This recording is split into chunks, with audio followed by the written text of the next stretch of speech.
हर साल सावन के महीने में आपने एक अजीब सी एनर्जी देखी होगी। लाल और केसरिया कपड़ों में लोग, हाथों में कवर और मुंह से निकलता हुआ एक शब्द बोल बम। लेकिन आपने कभी सोचा है आखिर बोल बम है क्या यह सिर्फ एक धार्मिक यात्रा है या इसके पीछे कुछ गहरी बातें, सामाजिक प्रभाव और चुनौतियां भी जुड़ी हुई है। आज के इस वीडियो में हम जानेंगे बोल बम का इतिहास, इसका विकास और सामाजिक प्रभाव बिना किसी देर के।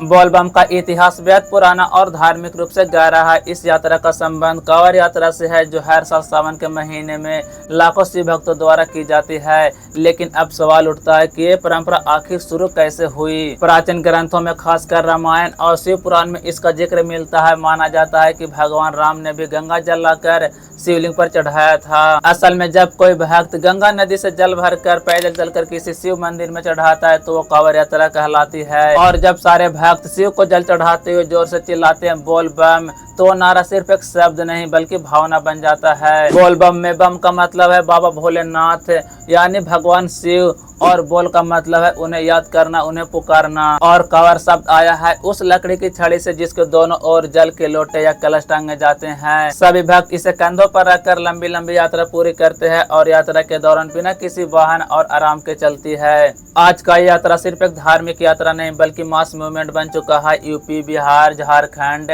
बंगाल और यहाँ तक कि नेपाल के लोग भी इस यात्रा में शामिल होते हैं। और हर कोई सिर्फ एक ही मकसद से निकलता, भक्ति, श्रद्धा और शिव को जल चढ़ाने की इच्छा।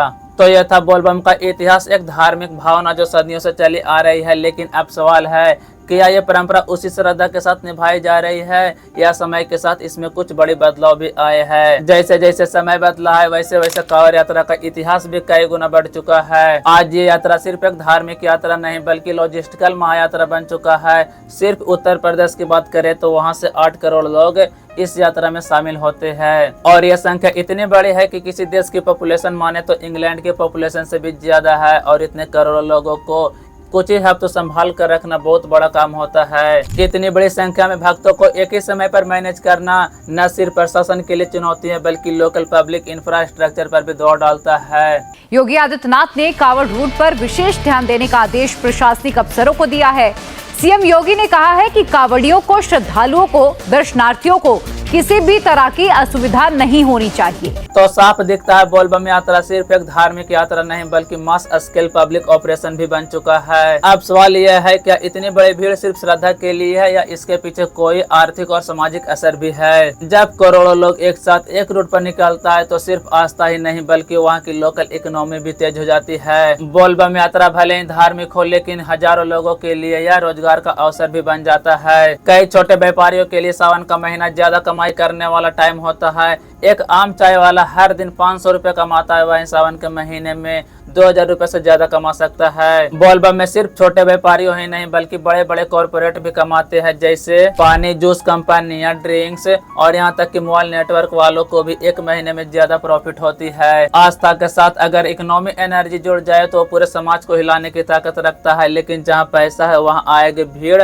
और भीड़ के साथ आएगी परेशानियां। सबसे पहले बात करते हैं जनता को होने वाली परेशानियां। हाईवे बंद हो जाते हैं, इमरजेंसी सर्विसेज बाधित होती है और तो और एम्बुलेंस सही समय पर हॉस्पिटल नहीं पहुंच पाता। और इसके बाद आता है पर्यावरणीय खतरा, प्लास्टिक की बोतलें, कूड़ा कचरा आदि हर जगह बिखर जाता है। और तीसरा, कुछ लोग इस यात्रा को शक्ति प्रदर्शन बना देते हैं, डीजे बजाकर जोर जबरदस्ती से रोड को जाम करना। पर भक्ति जब शांतिपूर्ण हो तो सुंदर लगती है और यही दिखावा बन जाए तो समस्या बन जाती है। अंत में सवाल उठता है क्या बोल बम सिर्फ भक्ति का प्रदर्शन है या इसमें कुछ राजनीति घुस आई है। हर साल नेता कांवड़ शिविर में जाकर प्रचार करते हैं, यात्रा को स्पॉन्सर करते हैं और वोट बैंक को टारगेट करता है। ये धार्मिक शिवलिंग अब राजनीति का हिस्सा बन चुका है, जहां एक धर्म को झुकाव और वोट बैंक को मजबूत बनाता है। बोल बम एक पवित्र भक्ति का त्योहार है, लेकिन हर बड़े इवेंट के साथ आती है जिम्मेदारी। भक्ति का मतलब है समर्पण, संवेदनशील के साथ। अगर हम सब मिलकर ये सुनिश्चित करें कि किसी को और तकलीफ ना हो और पर्यावरण का भी ध्यान रखा जाए तभी असली धर्म निभाया जाएगा।